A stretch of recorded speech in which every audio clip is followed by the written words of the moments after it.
Donc, comme ça a été annoncé aujourd'hui, nous avons trois intervenants parmi les étudiants de l'université d'été qui sont là cette semaine et encore la semaine qui vient. Il y a eu plusieurs, on va dire, candidats volontaires ou encouragés peut-être à prendre la parole. Donc, nous avons trois personnes qui vont prendre la parole ici, trois à la CT, trois aussi donc en Ariège, comme je disais, ils ont été envoyés. Et parmi ces trois, il y en a deux qui, pour la première fois, apportent un message. Alors, on veut vraiment les encourager déjà. Hein.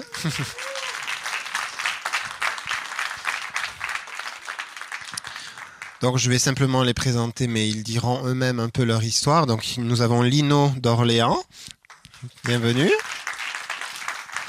Qui est là avec sa femme. Nathalie, qui est de Millau.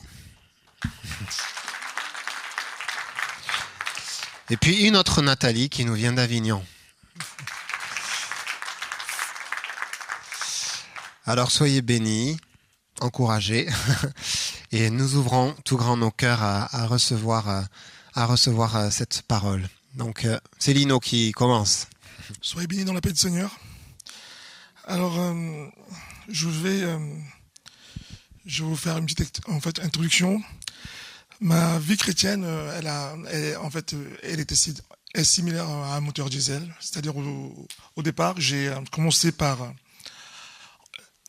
lentement et il y a eu un point d'emballement. Et ce point d'emballement, c'est ce témoignage que je vais vous apporter aujourd'hui. C'était en 2007. En 2007, j'avais 26 ans. Je travaillais dans l'hôtellerie. J'étais directeur d'un hôtel à Paris et un client habitué qui venait d'Afrique m'a proposé un travail en Afrique, au Burkina Faso.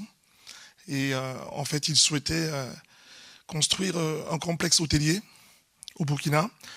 Mais malheureusement, au Burkina Faso, ils n'ont pas d'école hôtelière, donc ils n'ont pas de personnel formé dans l'hôtellerie et la restauration. Donc c'était un projet qui m'intéressait aussi parce que j'étais jeune et j'avais déjà fait le tour des activités de mon entreprise. Donc j'ai vu avec Célia, parce qu'à l'époque on était déjà ensemble et on avait un petit garçon qui avait à peu près 6 mois. Et j'ai accepté ce projet et l'idée était que j'aille en éclaireur pour préparer le terrain et pour que Célia puisse venir avec Kéliane. Alors, arrivé au Burkina, les choses se sont très bien passées et même super bien passées. Et je me posais des questions. Pour la petite histoire, en fait, c'est que quand je suis arrivé, ce monsieur-là, en voiture de fonction, on m'a acheté un gros 4x4 Mercedes. Et je ne comprenais pas pourquoi, parce que pour moi, c'était quelque chose déjà trop pour quelqu'un qui ne connaissait pas déjà. Et au fil des semaines, il a aimé mon travail et il m'a proposé qu'il voulait en fait se reposer parce que son activité principale, il avait une grosse entreprise de BTP qui gérait à peu près 4000 personnes.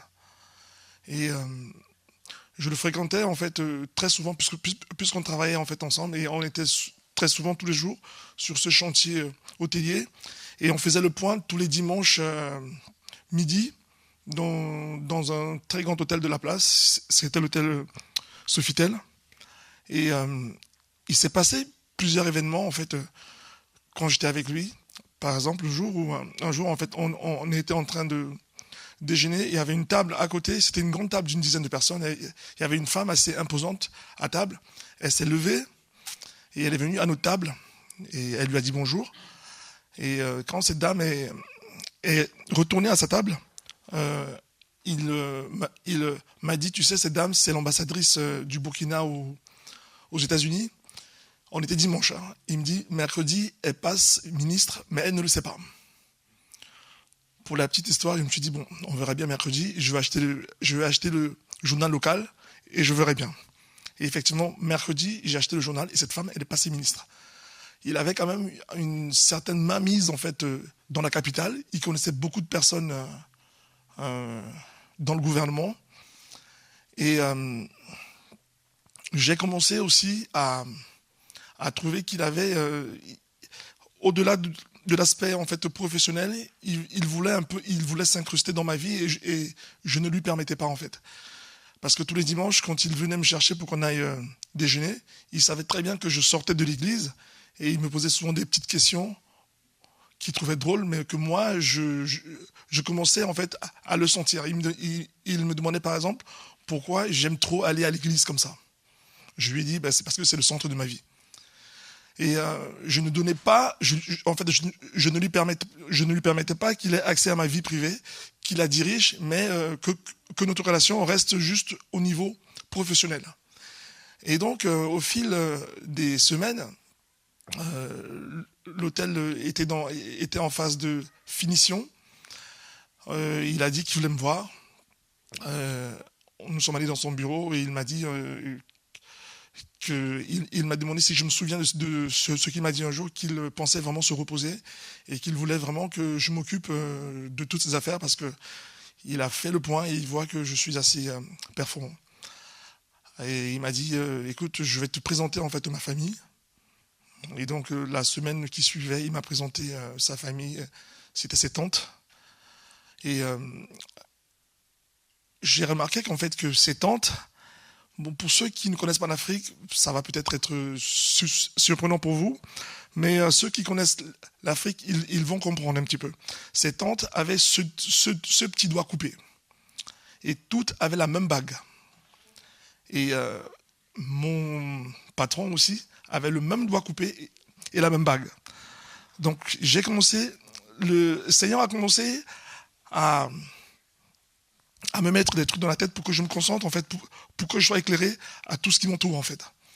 Et il s'est passé beaucoup de choses.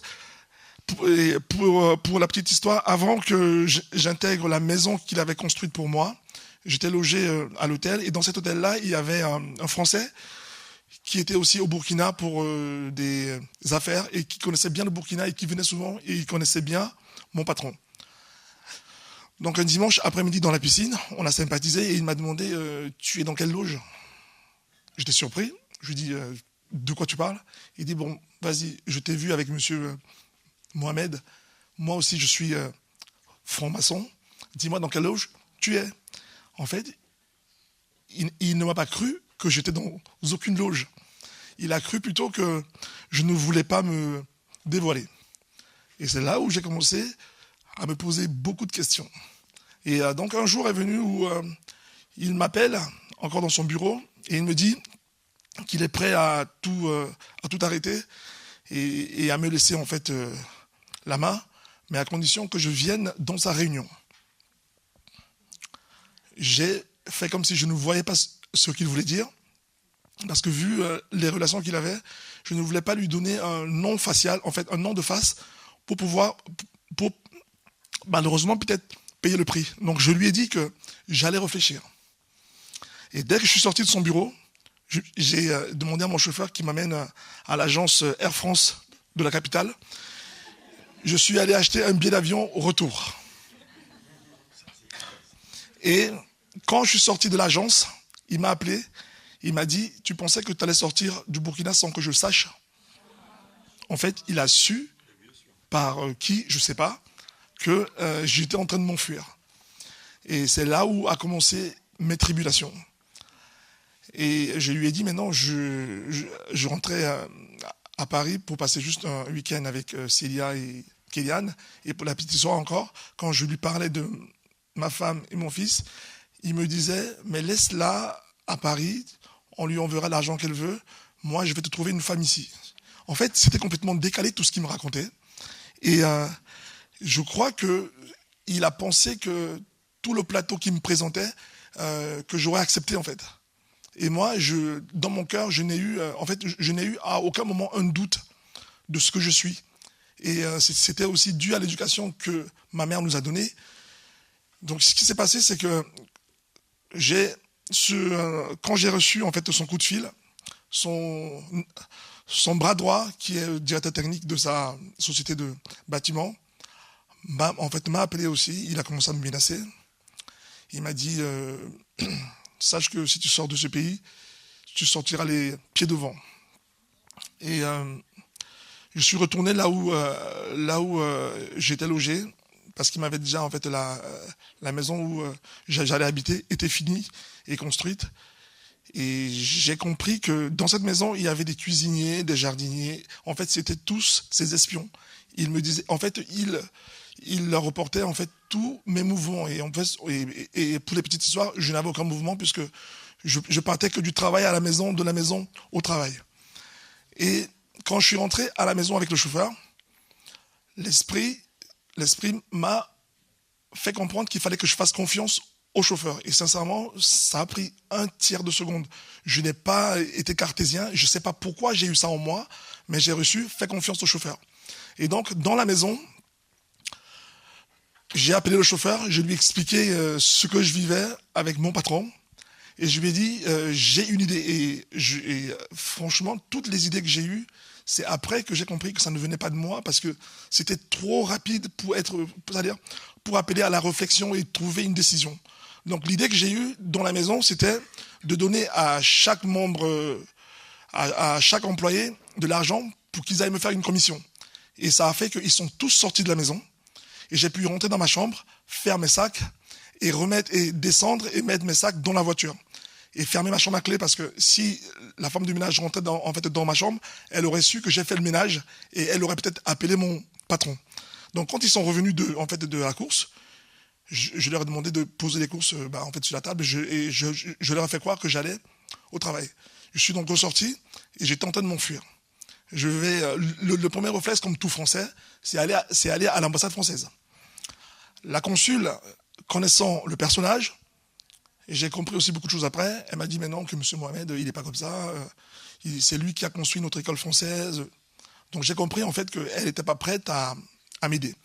La seule aide qu'elle a dit qu'elle pouvait m'apporter, c'était qu'elle mette à ma disposition un gendarme français jusqu'à l'aéroport, mais le gendarme allait déboucher à 20h. Moi, mon vol était à minuit. Donc entre 20h et minuit, on a le temps de faire de moi ce qu'on veut en fait. Et donc mon chauffeur m'a appelé, il m'a dit n'allez pas à l'aéroport. Et il m'a trouvé un hôtel dans un quartier insalubre, un hôtel vraiment sale en fait, parce que franchement en fait c'était le mot, mais un endroit où il ne pouvait pas imaginer que moi je puisse me cacher. Et donc quand on a trouvé cet hôtel, on est arrivé, il a sorti mes affaires, il les a remontées dans une chambre, et dans la chambre, mon chauffeur m'a tenu par les bras, au niveau des coudes. Il m'a dit, je sais que tu as peur, mais sache que je vais te faire sortir de ce pays. Et il m'a serré tellement fort, en fait, c'est le fait que j'ai mal au coude, parce qu'il me serrait tellement fort, qui a fait que je me concentre sur sa bouche et que j'écoute ce qu'il est en train de dire, parce que mon esprit partait à tous les sens, parce que j'avais reçu des menaces de mort, j'avais reçu... En fait, cette situation, je ne l'avais jamais vécue. Et donc, il m'a proposé de venir me chercher le lendemain très tôt, à 4h du matin, parce que j'avais encore eu une autre idée, mais qui ne venait pas de moi, en fait, de lui demander où est-ce que se trouvait la frontière la plus proche. Et c'était le Niger, et c'était à 5 heures de route. Et quand il est sorti de la maison, toute la nuit, jusqu'à 4h du matin, j'ai eu des menaces spirituelles où le malin voulait me faire croire que mon chauffeur allait me trahir et qu'il fallait que je sorte de l'hôtel. Et ma maman m'a appelé à ce moment-là, elle me dit qu'elle sent quelque chose qui ne va pas. Et qu'est-ce qui se passe? Je n'avais pas le temps de lui expliquer, je lui ai dit, écoute maman, prie pour moi, le lendemain, dans 24 heures, je t'appelle. Je ne savais pas qu'en lui disant ça, elle aurait encore plus peur qu'autre chose. Et j'ai raccroché en fait. Et ce chauffeur est venu donc à 4 heures du matin. Nous sommes partis dans une espèce de gare routière où on a trouvé un bus qui allait au Niger. Et on l'a pris. Arrivé à la frontière, il fallait sortir des papiers et je craignais parce que je me disais aussi qu'il était capable d'avoir envoyé des informations à la frontière. Et arrivé à la frontière, le chauffeur était surpris de voir par la fenêtre, dans un bureau, son frère à lui, et qui était le chef de frontière, mais il n'était pas le chef de cette frontière-là. Donc il est descendu, il allait voir son frère et son frère lui a dit qu'il ne sait pas pourquoi il fallait qu'il vienne aujourd'hui, mais il a ressenti l'envie de venir à cette frontière aujourd'hui. Et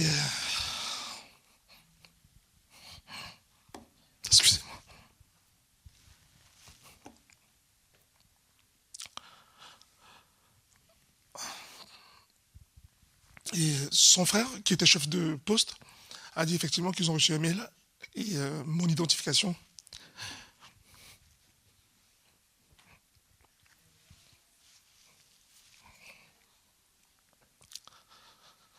Pour que je sois arrêté.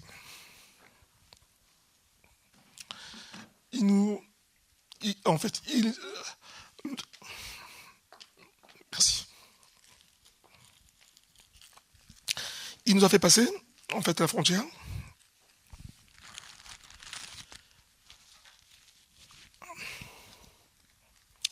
Et nous sommes arrivés au Niger. Et d'après ce que j'avais entendu de mon patron, il avait aussi des bras assez longs au Niger, parce qu'il connaissait beaucoup de monde au Niger.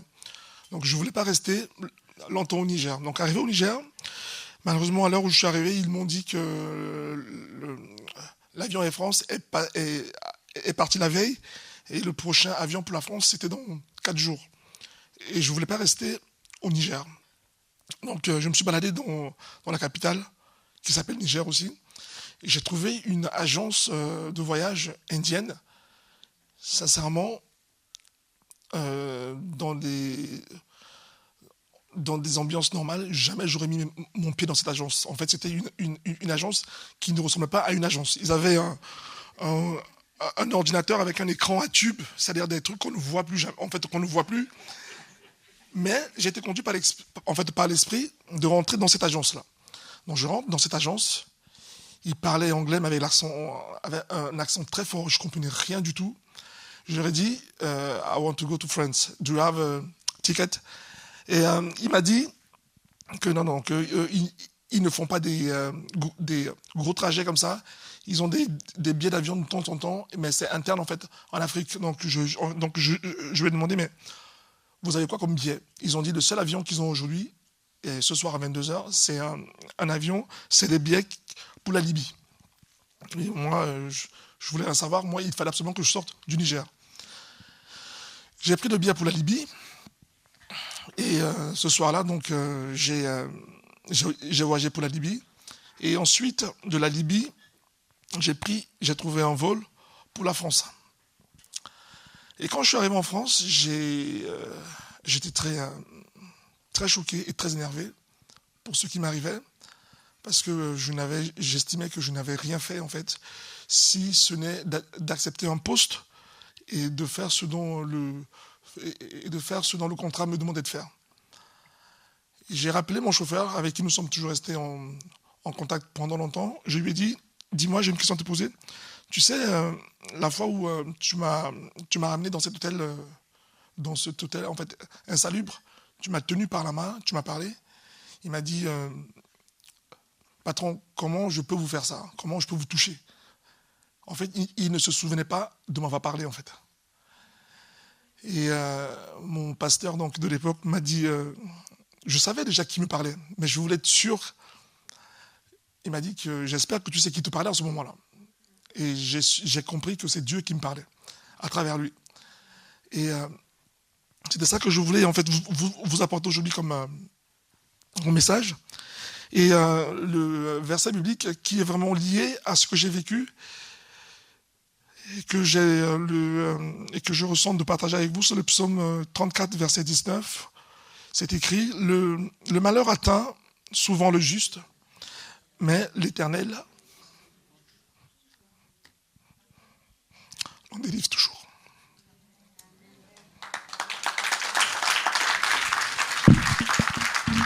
Bon, moi, c'est Nathalie. Et je suis assez contente d'être avec vous. Donc, ce sera la première fois pour moi de prêcher. J'ai l'habitude de parler à la louange, de parler aussi dans le prophétique dans mon église. Mais annoncer un message, ça va vraiment être une première. Et donc aujourd'hui, je vais apporter mon message qui est sur l'écoute prophétique. Et on va commencer d'abord par un petit peu savoir comment Dieu nous parle. Je pars donc de Job 33, 14. Donc, ce qui dit, Dieu parle cependant tantôt d'une manière, tantôt d'une autre, et l'on n'y prend point garde. Il parle par des songes, par des visions nocturnes, quand les hommes sont livrés à un profond sommeil, quand ils sont endormis sur leur couche. Alors il leur donne des avertissements et met le sceau à ses instructions afin de détourner l'homme du mal, de le préserver de l'orgueil, afin de garantir son âme de la fosse et sa vie des coups du glaive. Amen. Donc, tout le monde connaît Job, son histoire et comment elle a été fidèle envers Dieu et ses vrais et faux amis. Bref. Et on voit déjà, à travers ce verset-là, la richesse de Dieu, en fait. Plusieurs aspects de Dieu. Un Dieu qui est proche de nous, il nous parle. Un Dieu qui est notre berger, qui veut prendre soin de nous. Un Dieu qui est jaloux parce qu'il veut avoir cette relation avec nous. Et un Dieu qui veut nous guider et qui nous guidera toujours. Mais moi, en fait, je vais mettre l'accent sur le verset 14. Donc, Dieu nous parle tantôt d'une manière, tantôt d'une autre, mais on y prend garde. Et pour vous amener à mon premier point, qui est Dieu parle-t-il à tout le monde? Est-ce que Dieu vous parle? Oui? Ok. En tout cas, moi, je me suis posé la question au tout début de ma marche avec le Seigneur, parce que quand on voit des frères et des sœurs, ouais, moi j'ai reçu ça du Seigneur et tout, il me parle et tout. Et moi, j'avais pas ça, en fait, ou peut-être que je l'avais, mais je savais pas. Donc, je me demandais, mais Seigneur, tu parles vraiment? Et mais comment je vais savoir, en fait, le frère m'a dit que cette situation, tac, tac, tac, est-ce que ça vient de toi? Est-ce que je suis vraiment guidée par l'Éternel ou c'est ma simple volonté? On s'est tous posé cette question, je suis pas la seule. Ah, ça va, je suis rassurée. En fait, et j'ai l'impression que c'était toujours dans certaines situations qui est toutes ces interrogations et ces doubles enjeux. C'est-à-dire, il y a le travail. J'ai un poste dans un travail qui me plaît, mais j'ai pas envie d'aller là, quelque part. Je me demande, est-ce que Dieu va m'utiliser dans ce travail pour bénir les personnes? Ou, par exemple, dans le ministère, est-ce que dans le ministère, c'est vraiment ma place d'être à la louange? Parce que c'est bien de chanter, mais chanter bien, ça veut pas dire forcément qu'on a un appel à la louange. Donc vraiment, est-ce que Seigneur veut m'utiliser là où je suis? Et en fait, moi, ce que j'ai compris à travers ces questionnements et cette recherche, c'est que si ces questions elles nous paralysent, ben c'est que c'est pas forcément Dieu qui veut que nous allions là-bas, en fait. Parce que Dieu, dans notre marche, il nous donne la paix. Quand ça vient de lui, il nous donne la paix. Philippiens 4:7 dit « Et la paix de Dieu, qui surpasse toute intelligence, gardera vos cœurs et vos pensées en Jésus-Christ. » Donc la paix de Dieu est un indicateur que nous sommes bien dans son plan parfait. Et l'inquiétude, l'inconfort, j'ai envie de dire que c'est un red flag du Saint-Esprit qui nous dit pas là-bas, je suis pas là-bas, je veux pas que tu ailles là-bas parce que c'est pas forcément ce que j'ai prévu et c'est pas forcément voilà quoi. Comme on dit, on y prend garde en fait. C'est vraiment on y prend garde. Alors finalement, comment on fait? Ce qui m'amène à mon deuxième point, entendre Dieu. Donc comment entendre Dieu? Est-ce qu'entendre Dieu, c'est révélé à une élite, qu'aux prophètes? Vous en pensez quoi? Non? C'est réservé à tout le monde ou à tout le monde? On est d'accord. En fait, même pour étayer cette réflexion, j'ai envie de vous partager un témoignage dont la manière de Dieu m'a parlé à moi et comment j'ai su que ça venait de Dieu. J'allais dormir chez une amie un week-end et donc je dors avant d'y aller, comme tout le monde, je crois. Et dans la nuit, Dieu me donne un songe, comme quoi Dieu parle tantôt d'une manière et il y a sa particularité. Et je vois mon fils, il est en train de jouer au trampoline et tout, et paf, il se fait mal. Mais je ne sais pas comment il se fait mal, à quel moment, je ne sais pas. Et je vois qu'il a mal, et d'un coup, je vois la nuée, une grosse nuée, je sais que c'est le Seigneur, et il me conduit vers un passage, et je me sens en sécurité, en fait. Donc, je me réveille. J'ai la paix dans le rêve.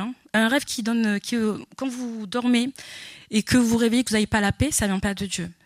Le fait que vous rêvez et que vous ayez la paix, c'est un indicateur que c'est un message de Dieu.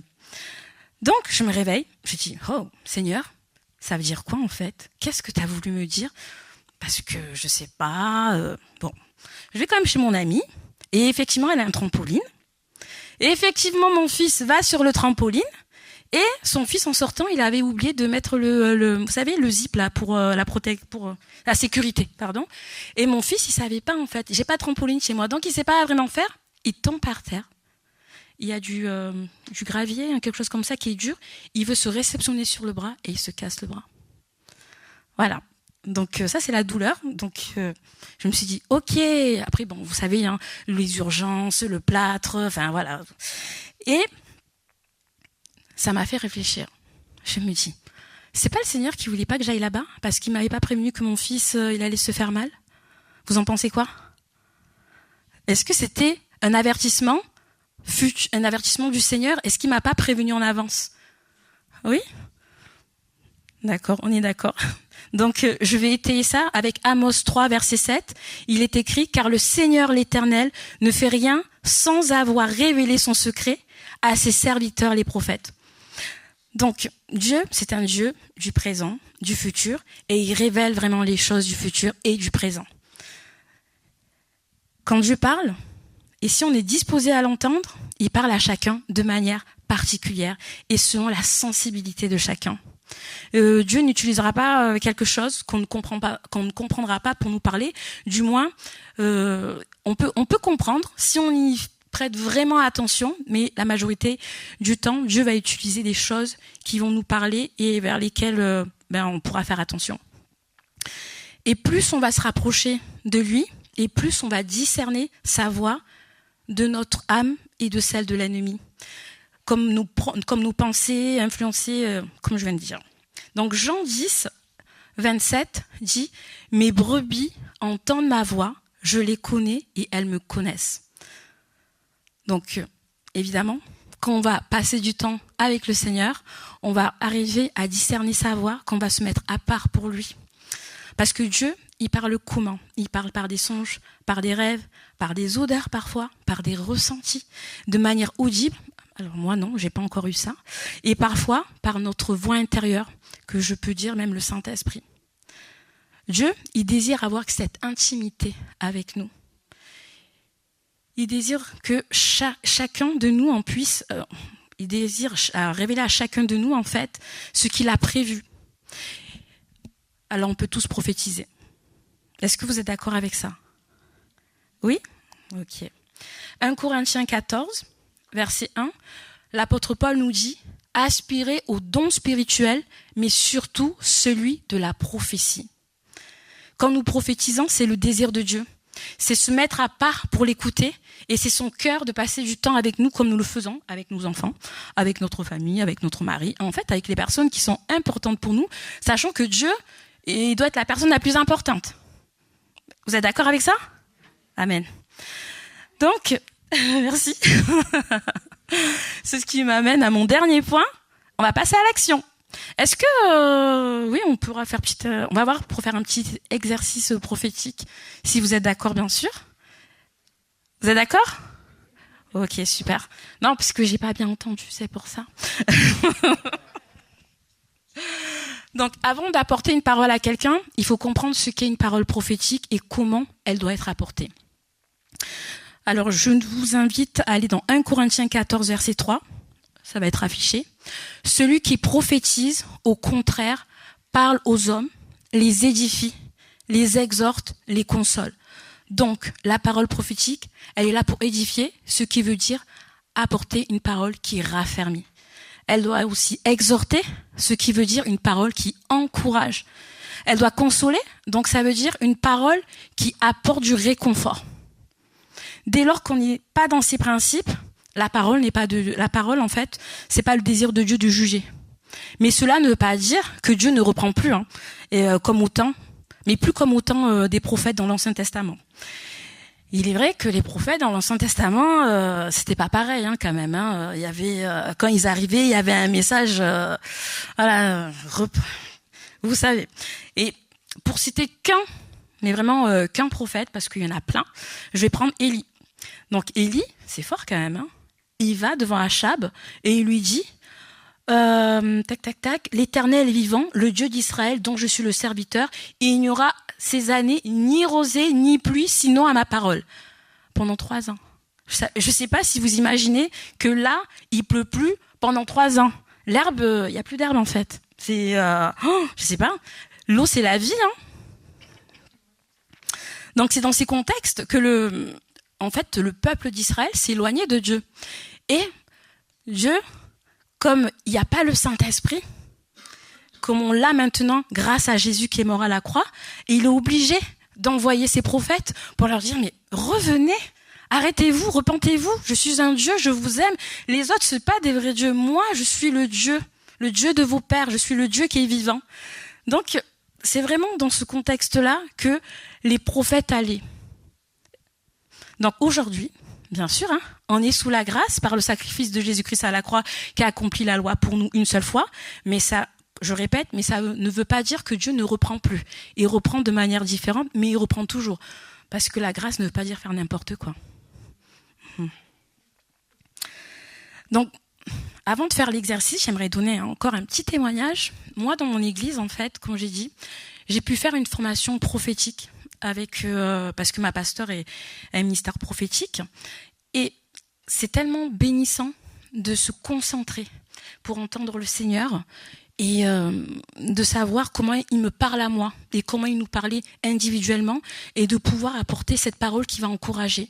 Il y a tellement de personnes qui ont été bénies parce que la parole dans l'église, elle doit bénir les bien-aimés, et en dehors de l'église, je le fais aussi de manière évangélisation avec une des leaders, et ça touche le cœur des personnes qui ne connaissent pas Dieu.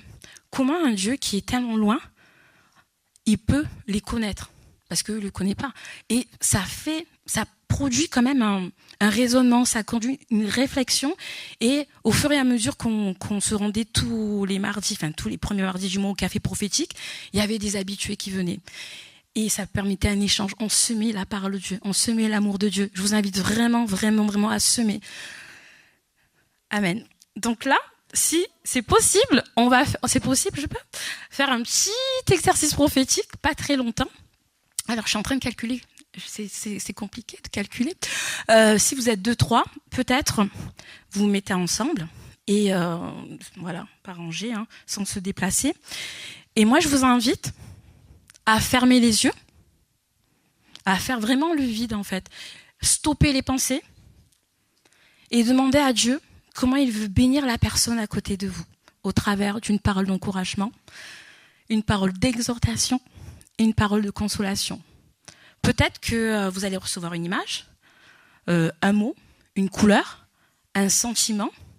Et avec cela, vous demandez au Seigneur comment vous pouvez encourager, bénir, exhorter la personne. Et si vous ne recevez rien, c'est pas grave. Peut-être le Seigneur il veut juste que vous priez pour la personne à côté de vous. C'est très bien aussi prier pour les gens. On y va ? Allez-y.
Ce qu'il faut retenir, c'est que la parole prophétique n'est pas là pour juger, pour blesser ou pour faire porter un fardeau à celui à qui on l'adresse. La parole que nous on apporte, elle est partielle, car nous n'en connaissons qu'une partie, comme dit Paul dans 1 Corinthiens 13, verset 9. De même, celui qui reçoit la parole, en fait, elle doit l'examiner. Ne méprisez pas les prophètes, dans 1 Thessaloniciens 5, verset 20-21, ne méprisez pas les prophètes, mais examinez toutes choses, retenez ce qui est bon. Donc ce qui veut dire, vous devez avoir cet esprit de discernement, de savoir ce qui est pour vous et ce qui n'est pas pour vous et le rejeter. Donc, j'ai bientôt fini. Donc, On l'aura compris, Dieu nous aime et désire nous dévoiler ses trésors. Il désire nous donner en fait une feuille de route pour notre vie. Il veut qu'on sorte en fait de cette nurserie, de cet état de latence, de passivité pour passer à l'action. Il est vrai en fait qu'on vit dans une société où la distraction est omniprésente. Sur notre téléphone, Netflix, Amazon Prime, voilà, il y a plein de divertissements. Et on passe un temps incroyable, on en perd sans nous en rendre compte. Et vous savez, je me suis rendu compte d'une chose, c'est que le temps, c'est la seule chose qu'on ne peut pas récupérer. Mais Dieu, dans Éphésiens 5, versets 15-16, on va juste prendre le verset 16, il dit « Rachetez le temps, car les jours sont mauvais ». Donc je vous encourage vraiment à prendre un temps à part avec le Seigneur. Laissez le téléphone de côté, isolez-vous, entrez dans un cœur à cœur avec papa, votre papa céleste. Développez cette proximité et laissez le Saint-Esprit vous guider. Et dans ces temps, laissez-lui vous parler, vous remplir, ayez une écoute intentionnelle et il vous parlera. Alors moi je m'appelle Nathalie, je viens de l'église de Millau, donc avec le pasteur Fabrice Aubertin et Fabrice et Corinne Aubertin, Jeanne et Benoît Petitjean. Et on a la joie d'avoir aussi Jean-Élie Teffery et Jean-Hubert Mazel qui nous visitent régulièrement. Moi je vais vous parler de l'autorité acquise à la croix. Super, il y a deux termes super géniaux, la croix et l'autorité. Moi, dans mon histoire, un jour le Seigneur m'a dit que pour moi il y avait abondance de grâce et de miracles et de révélations, mais là je vais vous parler de la grâce. Et dans cette abondance de grâce, la grâce première qui a été pour ma vie, ça a été d'être trouvée par celui que je ne cherchais pas. Et donc j'ai pu être visitée par son amour, par sa présence, par sa lumière, par sa joie, par sa paix, et remplie. Et je ne connaissais pas Dieu, et je disais, ça doit être ça Dieu, j'ai dû rencontrer Dieu, ça doit être ça, ce plus grand que moi, qui peut vivre en moi et que je ne peux contenir. Et cette présence est restée en moi pendant plusieurs mois, et puis elle m'a quittée. Et là, ça a été le pire de ma vie, et je me suis mise en mouvement et en recherche. Et 3 ans après, donc je me suis beaucoup perdue, j'ai fait beaucoup d'erreurs, et aujourd'hui j'ai beaucoup de compassion pour ceux qui cherchent pas au bon endroit. Et le Seigneur, voilà, m'a fait cette grâce. Et 3 ans plus tard, il y a eu un rêve. Et dans ce rêve, il y avait une colline avec une croix. La croix s'ouvrait en deux. Et il y avait un être très lumineux qui montait au ciel. Et tout un peuple qui était là et qui disait « Jésus est vivant, il est ressuscité ». Et dans ce rêve, il y avait la même présence qui m'avait rempli des années auparavant. Cette même présence d'amour, de lumière, de chaleur, de paix, de plénitude. Et c'était tellement fort que ça m'a réveillée. Et fort dans mon rêve, et ça m'a réveillée et ça remplissait ma chambre. Et là, j'ai commencé à aller voir, oulala, c'est qui ce Jésus? Et moi, je cherchais le chemin de la présence pendant toutes ces années. Et là, c'était à travers ce rêve que la présence a été révélée. Et du coup, j'ai commencé à manger la parole, à aller dans la Bible. J'avais 7 traductions à la maison différentes et j'ai passé des années à manger, à me nourrir. Et je sentais que ça m'édifiait, ça me faisait du bien, ça me construisait, voilà. Donc ça, c'était mon démarrage avec la croix. Et la croix, elle est folie pour le monde. Quand on parle de la croix en disant Jésus est mort à la croix, il a payé ses péchés, il a payé pour nos péchés à la croix. Pour le monde, c'est... Et puis elle est aussi abomination pour la chair, parce que c'est abandonne, je dis renonce, lâche prise, et je me suis retrouvée à un moment donné avec un groupe de chrétiens. Il y a deux histoires comme ça. Et j'ai passé 3 jours sans dormir. Et ça ne m'arrive jamais. Moi, je suis quelqu'un qui dort très bien. Et la 3e nuit, il y avait un temps de prière dans la nuit. Et je me suis dit, tant qu'à être réveillée, je vais y aller. Et là, je me suis retrouvée comme dans une vision, comme si j'étais à Gethsémanée avec Pierre, Jacques et Jean, et Jésus qui venait vers nous et qui nous disait ne pouvez-vous veiller 1 heure avec moi? Et il n'y avait pas d'accusation, et il y avait tellement d'amour qui était là, et en même temps tellement de détresse. Et à ce moment-là, moi, je pense mon âme, mon cœur a été. On parle de la circoncision du cœur, mais j'ai vécu comme un déchirement à l'intérieur de moi, et je me suis retrouvée collée contre le sol et à pleurer toutes les larmes de mon corps, en demandant pardon pour cette réalité de mon être qui était si limité. Et là, la croix s'est ouverte. Et la croix est devenue lieu de passage pour l'amour de Dieu. Et j'ai compris ce qu'il dit dans Jean 3,16, en disant « Dieu a tant aimé le monde qu'il a donné son Fils ». Et c'était cet amour inconditionnel, cet amour qui coulait, qui avec la puissance qui a ressuscité Christ, qui traversait la croix et qui venait jusqu'à moi et qui venait jusqu'à nous et qui venait jusque dans ce monde. Et là, j'ai eu une toute autre vision de la croix. Et pourquoi je vous parle aujourd'hui de l'autorité acquise à la croix? Une autre histoire, encore un peu plus tard.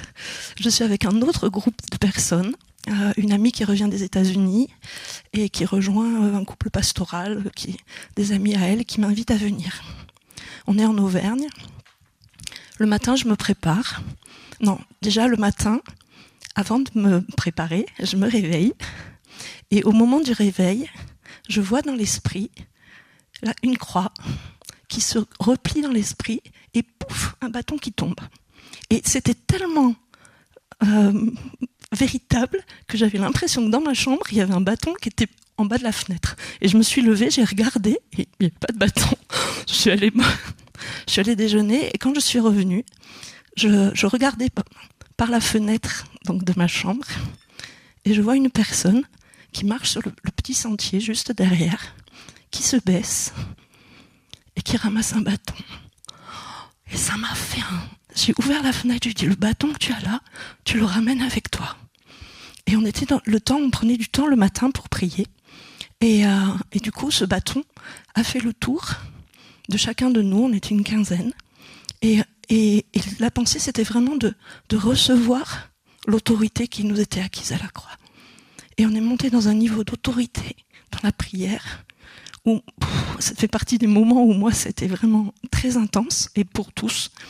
On a été prié sur la ville de Clermont-Ferrand. On a prié pour les gens dans la rue. On était complètement plein de feu. Et on est passé par le lac, il y a eu des baptêmes. Enfin, et moi, ça m'a questionné vraiment en disant, mais qu'est-ce qui s'est passé à la croix? Qu'est-ce que c'est que cette autorité qui nous est acquise à la croix? Et quand on dit autorité, le terme vient de hauteur et parle de la faculté à être écouté ou obéi. Il y a différentes formes, mais là, j'ai pas le temps. Et l'autorité, moi, c'est le bâton. Pour moi, l'image du bâton, c'était vraiment l'autorité de l'Ancien Testament. C'était le bâton de Moïse, c'était le bâton d'Aaron, c'était l'autorité qui était liée à la loi et qui était liée au commandement qui était donné par la loi et de pouvoir faire respecter la loi et le cadre de la loi. Et du coup, je me disais, mais ce bâton qui est l'autorité qui nous est acquise à la croix, c'est quoi cette autorité après la croix? Et du coup, il y a une ancienne alliance, une nouvelle alliance, et il y a la croix là au milieu. Et faut que je reprenne mon souffle, c'est pas un marathon.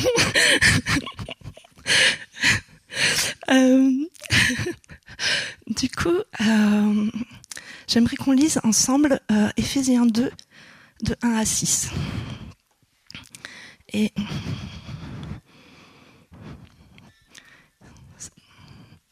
c'est possible de le mettre ou pas? Ouais.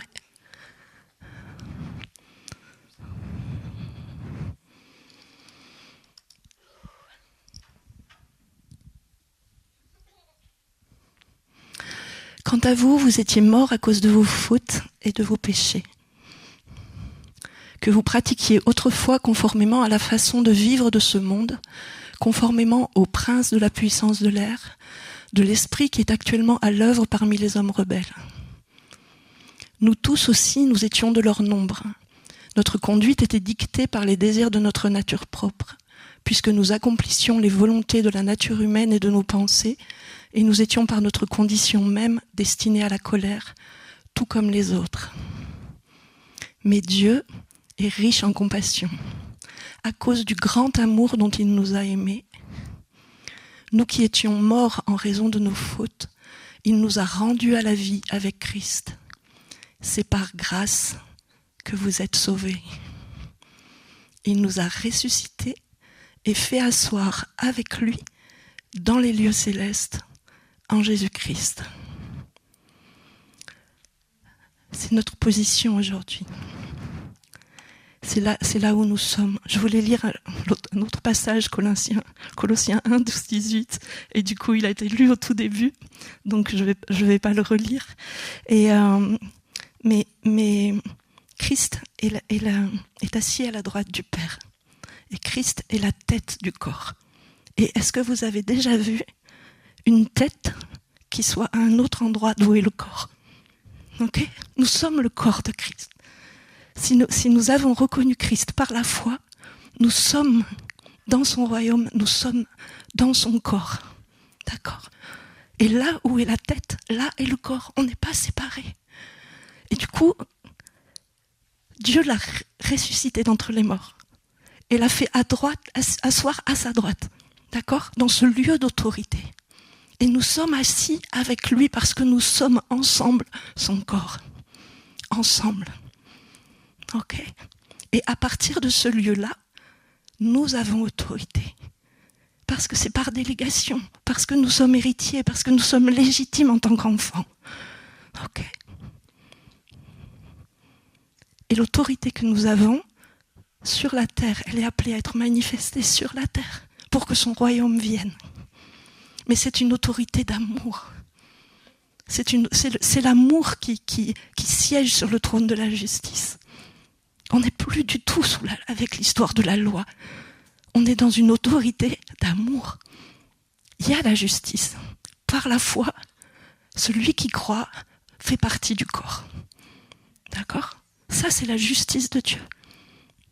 Et nous sommes assis dans les lieux célestes, en Christ, avec lui qui est la tête.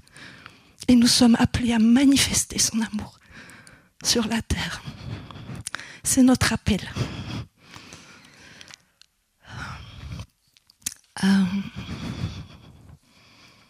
Mon Dieu, je tremble. C'est horrible. Oui.